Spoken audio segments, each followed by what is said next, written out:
Aujourd'hui, à l'émission, on parle d'un sujet d'actualité partout dans les pays industrialisés, mais surtout au Québec présentement. On parle d'austérité. À Génération Z, on s'exprime.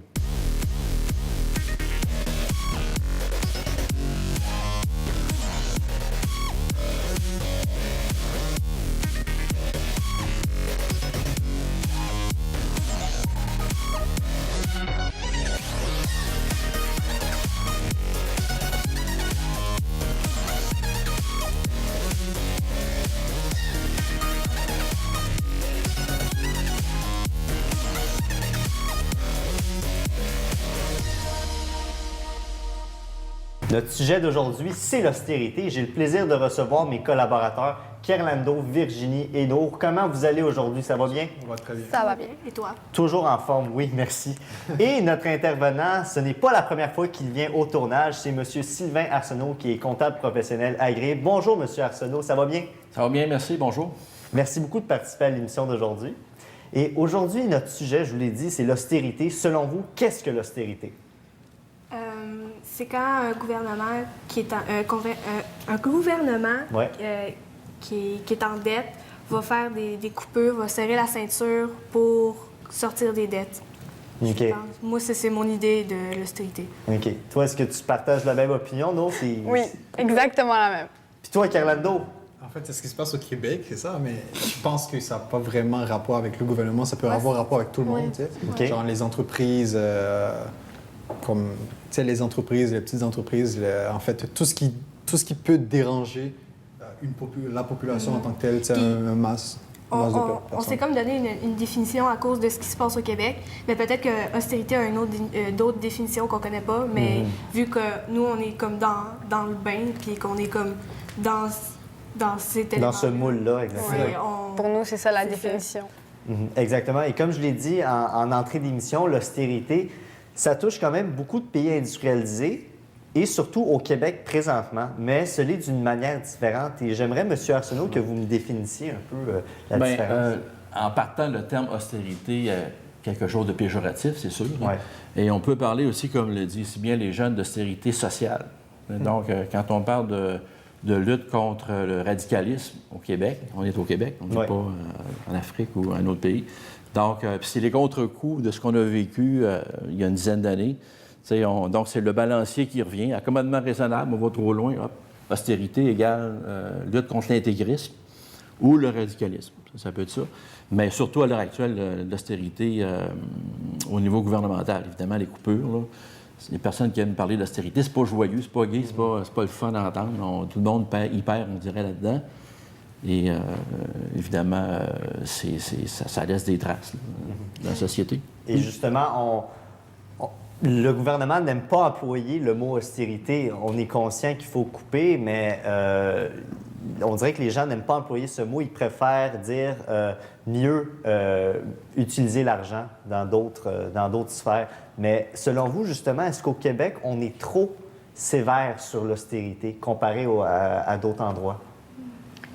Ben moi, je crois que cette année, avec l'élection du gouvernement Couillère, on dirait que c'est venu comme vraiment brutalement. Comme il y a eu plein de coupures dans l'éducation, santé, Fait que là, ça nous a vraiment comme affecté d'un seul coup. Il s'est vraiment attaqué solide, là. Effectivement, Nour. Et justement, je vais vous présenter une statistique qui appuie le degré d'austérité au Québec. C'est quand même assez élevé. C'est l'économiste Pierre Fortin qui a réalisé cette statistique. Et le Québec arrive 3e au monde concernant le degré d'austérité.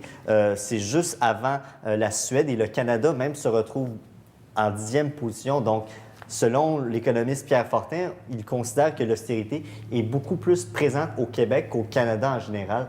Est-ce que vous trouvez justement que c'est trop de ce que le gouvernement fait en ce moment, de couper à gauche, à droite comme ça, alors que au Canada en général et dans d'autres pays industrialisés, oui, ils se font des coupures, mais pas au même degré? Bien, moi, ce que je pense, c'est que si il n'y a pas de... Tu sais, je pense que les gens ne le font pas pour niaiser, genre. Je pense qu'il y a une raison très simple. Tu sais, comme on ne peut pas couper une branche d'un arbre si c'était comme si l'arbre continue à donner des fruits, tu sais. C'est parce qu'il y a un problème. Oui. C'est parce qu'il y a un problème, il faut couper ça tout de suite avant que ça engendre plus de problèmes plus tard, tu sais. Oui, Moi, mais- c'est ce que je pense de l'austérité présentement, de ce qui se passe. S'il faut absolument qu'ils coupent des choses, oui, on peut l'accepter si ça coupe parce que plus tard, on veut vivre mieux plus tard. Ouais, ben, je suis consciente que le Québec a une grosse dette en ce moment puis qu'il faut s'en débarrasser parce que à chaque jour, on a des intérêts de plus. Mais le problème, c'est que là, c'est rendu que ça nuit un peu à notre vie parce que là, c'est en train de toucher l'éducation, la santé. Puis honnêtement, cette année, j'ai beaucoup moins d'activités à l'école. Les profs, tu sais, ils en ont ras-le-bol, ils chialent à chaque jour à propos de ça. Mais les profs en parlent, mais est-ce que toi, Nour, dans ton cercle d'amis, est-ce que vous en parlez? Est-ce que c'est dans les conversations des jeunes ou pas vraiment? Bien, un peu parce qu'on dirait que, tu sais, les services puis la qualité des services diminue de ce qu'on avait avant. Comme, tu sais, avant, j'aimais ça aller dans un centre communautaire proche de chez moi. Tu sais, il y avait plein d'activités gratuites. Mais là, c'est rendu que de gratuit, ça passe à 50 parce que, tu sais, les gens veulent, tu sais, ils ont plus leur salaire puis parce que, tu sais, ça a été coupé puis tout. Fait qu'il y a des coupures partout, puis ça touche tous les jeunes, ça touche notre éducation aussi.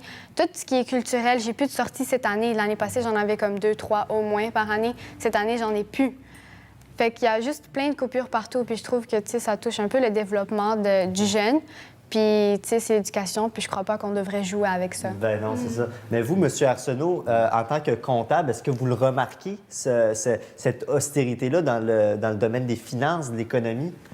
On le voit surtout au niveau gouvernemental. C'est sûr qu'au niveau économique, au niveau des corporations comme telles, s'il y a de l'austérité, donc il y a moins de mesures pour aider les entreprises, il y a moins de subventions. S'il y a moins de subventions, il y a moins de gens au travail. S'il y a moins de gens au travail, il y a moins de productivité du Québec, ce qu'on appelle le PIB, le produit intérieur brut. Tout ça affecte l'économie, c'est sûr. Mais ce que je trouve comique avec les jeunes, c'est qu'on dirait que c'est comme un enfant qui voit juste la punition, parce que l'austérité est là parce qu'il y a eu un problème avant.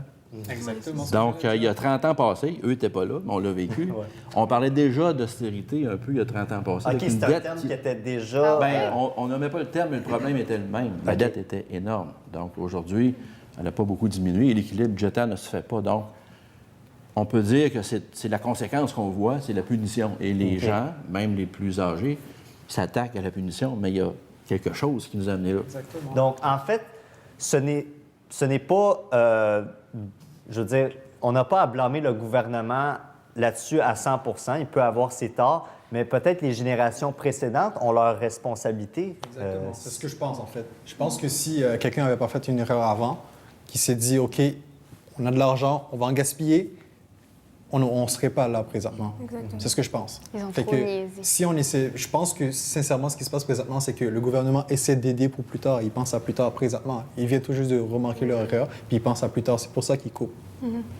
Mais est-ce que cette austérité-là, pourquoi elle arrive en ce moment même? Là, si on en parlait, il y a 30 ans, comme M. Arsenault l'a dit, on aurait dû faire les actions il y a 30 ans, mais pourtant, elles n'ont pas été faites.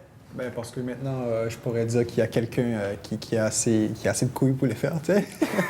Quel jeu de mots, Carlando, hein? Tu vas toujours m'impressionner C'est bon. là-dessus, mais c'est vrai, chacun a ses parts, chaque personne a sa responsabilité là-dedans. Et je veux vous poser ma deuxième question, qui est quels sont les avantages et les inconvénients de l'austérité? Mais avant, on va visionner un Vox Pop que j'ai réalisé auprès des jeunes. Non, moi, je suis aucunement d'accord avec ça. Je trouve que c'est inutile de couper dans toute la société, alors qu'on pourrait juste y aller graduellement. Et eux autres, ils vont trop rapidement, selon moi. Non, je suis pas d'accord, mais je pense qu'à un moment donné, il faut trouver un moyen aussi pour rembourser la dette. Puis je me dis, si personne y met du sien, ben à quelque part, je veux dire, il y a rien, on remboursera pas la dette, là. Par exemple, juste en éducation, il va y avoir des conséquences très graves. On va perdre une grande partie de ce qu'on a déjà. Par exemple, mon père est professeur au primaire et lui, on lui coupe son budget. Alors, qu'est-ce que tu veux qu'il fasse avec ses élèves? Il peut quasiment rien faire. Déjà qu'il est dans un quartier défavorisé, eux autres, c'est très plate pour eux puis très plate pour lui. Alors, moi, je trouve ça déplorable.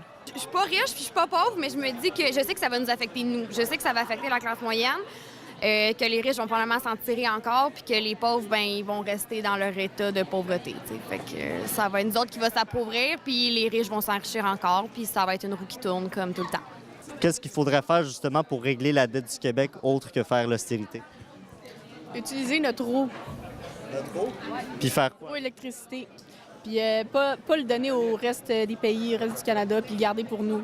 Bien, déjà, aller piger chez les riches, comme les banques. Déjà, juste les banques, eux autres, c'est eux autres qui empochent le plus d'argent, puis on va presque pas leur chercher. Les grosses compagnies, comme ceux qui viennent s'installer ici, puis ils prennent tout pour eux, puis ils ramènent tout dans leur pays, ça, c'est vraiment plate qu'on n'ait pas de loi pour dire « donnez-nous un tel pourcentage ». Il y en a, mais des tout petits, alors c'est déplorable. Vu que le gouvernement gère pas mal beaucoup de choses, si on réduisait l'appareil gouvernemental, la bureaucratie, et qu'on donnait plus de pouvoir aux citoyens, est-ce que tu penses que ça peut aider? Pour de vrai, ça, c'est une des choses que le gouvernement va jamais faire. Parce que si tu donnes trop de pouvoir au peuple, ils vont en abuser. Comme dans l'histoire, ça s'est répété, puis plusieurs cités ont tombé à cause de ça. Parce que le peuple avait trop de pouvoir. Mais tu dis que c'est impossible, mais dans un autre monde, si ça arrive pour de vrai, là, est-ce que tu y crois et est-ce que ça pourrait marcher? Sincèrement, si c'est contrôlé, si chaque personne a un pouvoir contrôlé, ça pourrait marcher.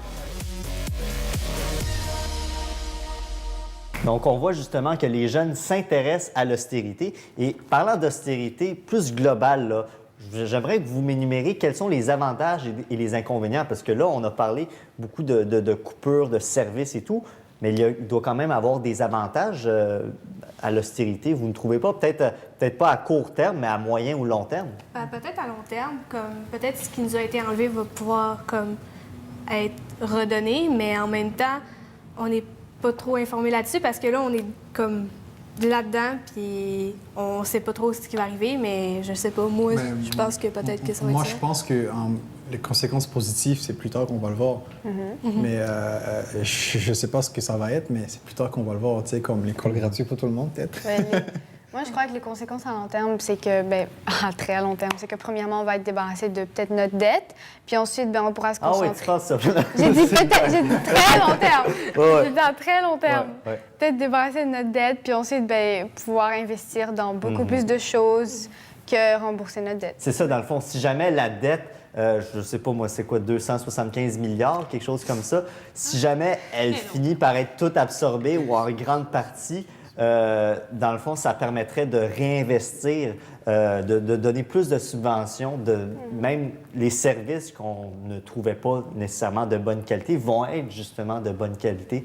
Quels autres avantages vous voyez, M. Arsenault, que ce soit à court, moyen ou long terme de l'austérité? Est-ce que vous en voyez? J'en vois pas beaucoup. C'est sûr que d'en parler déjà,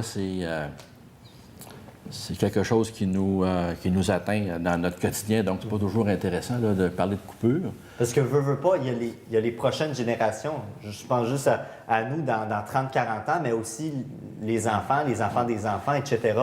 Il faut que ça leur rapporte.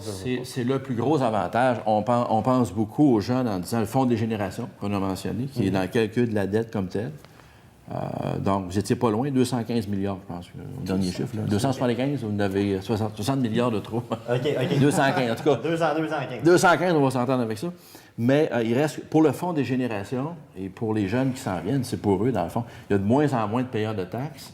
Les gens du Québec vieillissent plus vite que le reste du Canada. Donc, à ce moment-là, il y a de moins de payeurs de taxes. La dette, il ne faut pas qu'elle grossisse parce qu'on voit, on voit tout le problème qui va arriver, là. Mais là, on parle des avantages peut-être à long terme, mais est-ce qu'il y aurait des inconvénients à long terme aussi? Là, on parle de coupure en ce moment, mais qu'est-ce qui pourrait arriver dans 20, 30, 40 ans si l'austérité continue à avoir beaucoup d'importance comme qu'elle a en ce moment là, et qu'on voit les gouvernements prendre des décisions radicales? Bien, s'ils ont déjà comme coupé certains services, ils vont en couper plus, puis on va avoir moins de services comme gratuits, puis ça va faire...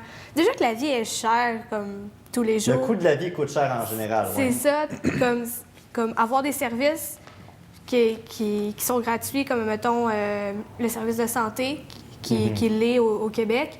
Imaginez juste qu'on n'ait plus de carte soleil. Ça va nous coûter... Que tout serait privatisé, dans le fond. OK. Comme, ça coûterait encore plus cher, puis la classe moyenne, elle descendrait encore plus. Puis notre vie, elle serait... En fait, descendre plus, je vais peut-être te corriger, la classe moyenne va s'amincir. C'est ça, Il va y avoir un peu plus de riches, beaucoup plus de pauvres. Et justement, ça crée un écart de richesse. Puis comme on le dit, bon, tout augmente. Je vais vous donner un exemple. Les frais d'hydroélectricité ont augmenté de presque 5 en avril dernier.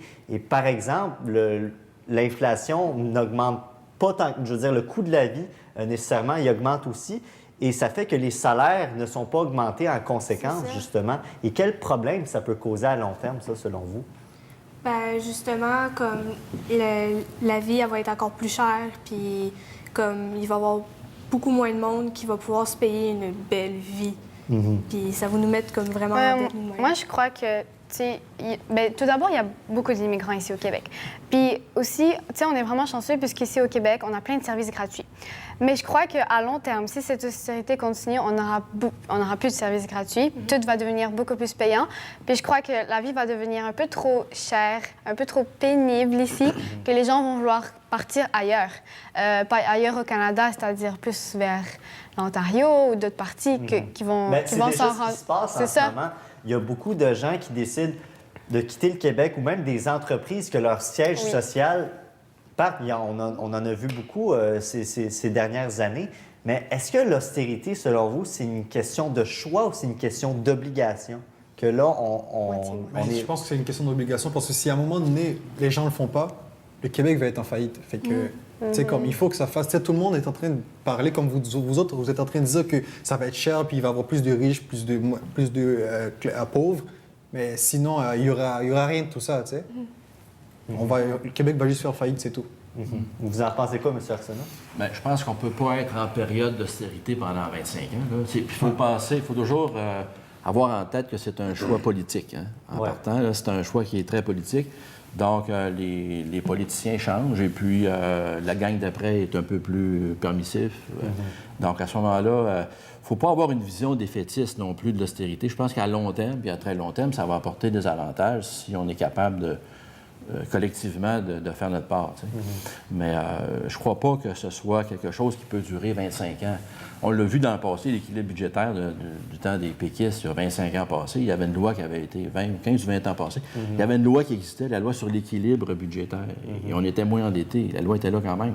Ben, c'est ça. Donc, à long terme, ça ne peut pas être si néfaste que ça. Parce que vous relatez un exemple parfait, M. Arsenault, parce que je connais des gens qui sont dans le milieu municipal et eux, quand ils font un budget, ils n'ont pas le droit d'être en déficit. Et pourquoi cette loi-là n'est pas au provincial? C'est-à-dire que votre budget, là, ne doit pas être déficitaire. Il faut que ce soit à zéro ou il faut qu'il y ait plus d'argent que dans le négatif. Selon vous, pourquoi ce n'est pas comme ça au provincial? Bien, c'est supposé être comme ça parce qu'il y a une loi qui a existé et qui existe encore, à mon avis, là. Sauf que l'économie fait qu'on ne peut pas toujours la maintenir. En 2008, avec le crash boursier, 2008-2009, toute l'économie des États-Unis est tombée. Ils ont arrêté d'acheter au Canada et au Québec. Donc, on a eu des contre-coups là. Il faut les vivre là. Donc, il y a des conséquences mondiales qui font que le Québec doit s'adapter. Puis c'est pas parce qu'ils sont méchants ou ils font juste pour s'amuser, c'est qu'ils s'adaptent au reste du monde. Et à long terme, je pense que tout le monde va gagner, là. J'ai une question pour M. Arsenault. Mais vas-y, Do. Nous, en tant que nouvelle génération de jeunes, comment vous croyez que l'austérité va nous affecter quand on va être adulte? Elle va vous affecter positivement, à mon sens. Sans faire un politicien de moi-même, je pense que si j'étais Philippe Couillard, je dirais ça avec raison. Même à moyen terme, ça va vous affecter positivement parce que ça vous montre que c'est important de faire un budget de famille personnel, municipal, provincial, fédéral, mondial, tant qu'à faire. Donc, ça prend un budget qui s'équilibre. Donc, c'est une forme d'éducation collective qu'on fait présentement. Comme un parent va faire avec son enfant. On le fait avec le gouvernement du Québec. Mais moi, je vois plus de positif, même si c'est plate à vivre, que de négatif. Ça, c'est à long terme, mais je reviens en ce moment parce qu'on est en grande période. Les médias en parlent, les étudiants en parlent, tout le monde en parle. Mais qui écope le plus là-dedans? Est-ce que c'est le gouvernement? Est-ce que c'est les entreprises? Est-ce que c'est les étudiants? Est-ce que c'est les familles? Qui, selon vous, écope le plus de cette période d'austérité en ce moment, aujourd'hui, en 2015? Le groupe que je dirais que ça atteint le plus, c'est le groupe de M. Couillard qu'on est en train de lapider. Mais à part de ça... Ça veut dire quoi, écope? Vous ne semblez pas être d'accord, M. Arsenault. Vous pensez que ça atteint peut-être je d'autres pense que ça groupes? affecte surtout la classe les plus démunis de la société. On parlait même de s'attaquer à l'assistance sociale. C'est pas la classe la plus riche, là. Non, exact. Et la classe moyenne qui n'arrête pas de s'effriter. Donc, ça affecte ces gens-là. Les CPE qu'on veut enlever, le tarif unique, ça affecte les familles moyennes. Exact, la classe moyenne. Et à court terme, les étudiants aussi, parce que le financement universitaire est diminué un peu, donc moins d'investissement dans les écoles, mais là, semble-t-il qu'on veut en replacer. À court terme, je dirais les étudiants, la classe plus ou moins pauvre ou démunie et la classe moyenne, à court terme. Exact. Je pense qu'on le voit là.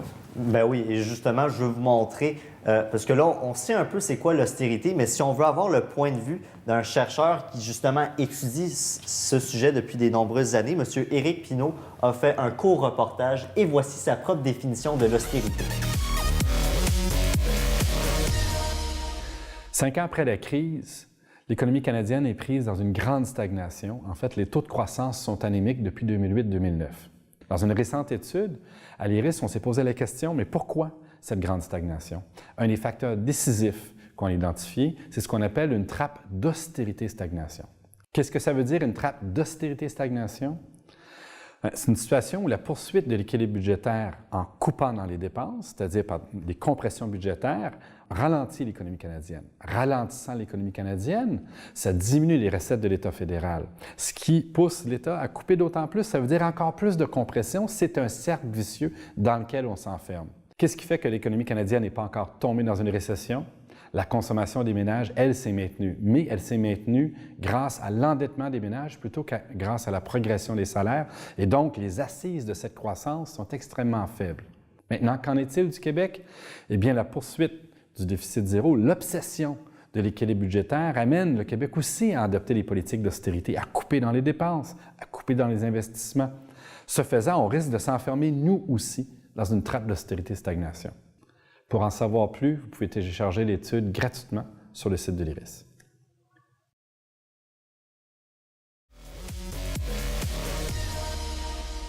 Donc, une définition de M. Pinault qui explique en général qu'est-ce que l'austérité, pas juste au Québec, mais au Canada et ailleurs également. Mais je vais être honnête avec vous, si on montre ce genre de reportage à des jeunes de 14, 15, 16 ans, ils ne vont pas comprendre du premier coup qu'est-ce que l'austérité. Justement, c'est un peu difficile à définir pour faire une définition simple. Donc, comment rejoindre les jeunes dans ce sujet d'actualité et qui les rejoint aujourd'hui, mais aussi dans 20-30 ans? Ben, honnêtement, ils devraient nous faire comme un mini-cours au secondaire pour nous montrer c'est quoi un peu l'économie puis tout ça, parce qu'avant, je pense qu'il y en avait un cours qui s'appelait comme un cours d'économie, mais ils l'ont retiré des écoles et honnêtement, moi, l'austérité, je sais pas trop c'est quoi, tu sais, je sais c'est quoi, mais c'est un grand sujet puis c'est très subjectif sur comme la façon qu'on le voit. Et je pense qu'il devrait faire comme un cours qu'on devrait prendre, puis qu'on devrait... Mais en même temps, c'est pas évident, Virginie, non plus, parce que le cours, en tant que tel, est érigé par le ministère de l'Éducation, et le ministère de l'Éducation travaille pour un premier ministre qui est dans un parti politique, veut pas, donc ça risque d'être quand même subjectif. Justement, j'essaie de trouver une solution de comment les sensibiliser à ça d'une manière objective. Mais tout d'abord... Les parents devraient le faire. Oui, mais les parents, ils vont pas nous dire, mettons, comme si... Comment que je pourrais expliquer ça? Si, mettons, ils sont en dette, ils vont pas te dire comme « Ah, mange pas 3 biscuits parce que, tu sais, on en a 30 dans la boîte. » Tu comprends? Ils vont vouloir faire le meilleur pour l'enfant. Oui, mais il y a des parents qui vont le faire. Hein? C'est en faisant le meilleur pour l'enfant qu'ils vont dire de manger 2 biscuits à la place de manger 4 parce que plus tard, tu vas pouvoir réserver pour Non, mais je veux dire, toi, Carnaldo, comment tu as appris de l'austérité? C'est sûr, on le voit dans les médias, mais comment tu as su qu'est-ce que c'était l'austérité? Comment tu as appris? Parce que j'ai appris, parce que je suis en train de préparer pour mon entreprise et tout ça, qu'ils voulaient couper dans les services qui allaient aider les entreprises. Fait que j'étais comme, OK, genre, moi, je suis tombé au bon moment, fait que je finis à peine, tu sais, comme... Fait que les autres jeunes qui veulent le faire, tu sais, il y a des places qui sont faites spécialement pour les jeunes qui n'ont pas assez d'argent ou qui ont un mauvais crédit. Ces institutions-là, ils vont les couper. Puis ces jeunes-là qui ont un mauvais crédit et qui veulent devenir entrepreneurs plus tard, c'est quoi qu'ils vont faire? T'sais? Ils vont rester dans le même bateau puis ils vont juste s'engouffrer. Bien, pour en venir à la question, tout d'abord, c'est vraiment important que les jeunes sachent ce qui se passe autour d'eux, puis ça veut dire quoi l'austérité, puis tout, parce que ça affecte notre monde d'aujourd'hui. Mais Aussi, comment les sensibiliser? Ben, en fait, nous, à l'école, en ce moment, secondaire 4, on étudie l'histoire de un peu vers 1800 à maintenant. Puis le prof, on parle souvent de ce qui se passe maintenant avec le gouvernement puis l'austérité. On en parle. Et le monsieur, ben, il essaye de comme, vraiment nous expliquer c'est quoi puis comment ça nous affecte. Puis surtout, ben, lui, c'est vrai que c'est pas un très bon moyen de sensibilisation parce que lui, c'est un prof puis ça l'affecte. Fait que là, il en parle quand même négativement. Ouais, c'est Ben ça, oui. comme mon prof aussi fait ça. Oui. Mais c'est un peu difficile, permettez-moi, de parler d'austérité objectivement parce que, on ne se le cachera pas, beaucoup de gens sont touchés par cette austérité-là. Il y a beaucoup de coupures dans plusieurs secteurs.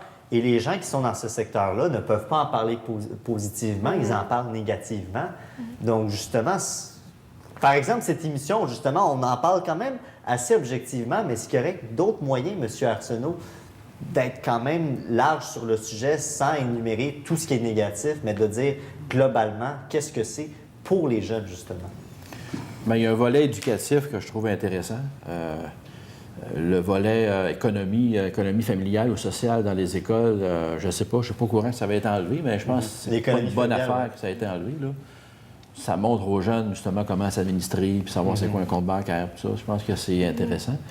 Il y a le volet éducatif collectif, je trouve, qui est intéressant là-dedans. Tout le monde est touché. Même les riches sont touchés par les mesures. Les médecins se sont fait couper il n'y a pas longtemps. Les médecins ont eu des coupures au niveau des... ils sont obligés de faire des heures de plus pour pas qu'on ait réengagé d'autres médecins, puis ça coûte plus cher à l'État. Donc, même les plus riches, tout le monde est touché. Mais le volet éducatif, je trouve, il est intéressant là-dedans. C'est quelque chose qui nous permet tous de se replonger d'être plus lucide, en fait. Exact. Dans le fond, l'éducation en général, pas nécessairement à l'école. Tu m'avais dit, Virginie, en hors d'onde, que ta mère t'avait expliqué qu'est-ce qu'était l'austérité. Et elle te l'a dit quand même d'une manière objective. Est-ce que tu penses que ça t'a aidé à plus en apprendre sur le sujet? Oui, parce que justement, c'est elle qui m'avait donné l'exemple de la boîte de biscuits. Puis je pense que ça m'a aidé comme un peu à mettre un peu toute cette idée-là en ordre. Mais honnêtement, ma mère est très honnête avec moi et on a une belle complicité là-dessus. Mais c'est pas tous les parents qui vont faire ça. Non. C'est ça le problème. Mais oui, ça m'a aidé à remettre mes idées en place sur l'austérité. Et toi, Nour, j'imagine que c'était la même chose parce que ton père, quand même, qui est fondateur de MTL, a quand même beaucoup de connaissances sur les sujets d'actualité, dont l'austérité. Est-ce que, justement, il t'a aidé à comprendre mieux qu'est-ce que l'austérité? Bien, moi, j'ai appris c'était quoi à peu près avec les médias, puis parce que je suis un peu curieuse, je check ce qui se passe avec l'actualité puis tout. Mais je parle souvent de l'actualité avec mon père en soupant puis tout. Mais il m'a expliqué qu'est-ce que ça fait, mais il m'a juste parlé en général. Et je ne suis pas rentrée vraiment dans les détails, là, mais... J'ai une dernière question pour vous. On a dit l'austérité, mais est-ce qu'il y aurait un meilleur moyen que l'austérité pour régler les finances, que ce soit du Québec ou d'un pays, selon vous? Un autre moyen que l'austérité? Bon, au niveau économique, on a toujours parlé de taxer davantage les plus riches. On en parle même aux États-Unis, mais on parle des banques, là, des institutions financières, des grandes multinationales, d'aller chercher plus d'argent là-dedans, dans les plus riches, pour donner aux moins riches. Ben oui, exactement. Dans le fond, même d'ailleurs, dans les manifestations qui existent à l'heure actuelle, il y a l'Association des banquiers canadiens. Il y a souvent des gens qui circulent en manifestation devant leur bureau pour démontrer au gouvernement que, bon, regarde, c'est là, il faut couper. Donc, mais c'est pas évident non plus parce que les banques, ils font des prêts aux gens, ça concerne les citoyens, ça concerne les entreprises. Et s'ils se rendent compte qu'ils se font trop taxer, ils vont partir. Ouais. Mais il y a quand même l'évasion fiscale, hein, ça existe. Les pays dans lesquels tu peux avoir de l'argent que tu ne payes pas d'impôts, les paradis fiscaux, en fait, l'évasion fiscale, les paradis fiscaux et les grandes multinationales. C'est le même sujet qui revient tout le temps, mais on a peur d'aborder ça au niveau politique. Exact. Merci beaucoup, M. Arsenault, d'avoir participé à l'émission. Merci, Nour, Virginie et Kerlando, d'être des nôtres. Et là, je m'adresse à vous, cher public, pour nous répondre à la question de la semaine. Sur Génération Z, on s'exprime, la page Facebook. Donc, la question, c'est « Êtes-vous d'accord avec les mesures d'austérité au Québec? » Dites-moi votre point de vue et ça va me faire plaisir de voir vos réponses sur notre page Facebook. Sur ce, on se voit pour une autre émission de Génération Z. On s'exprime.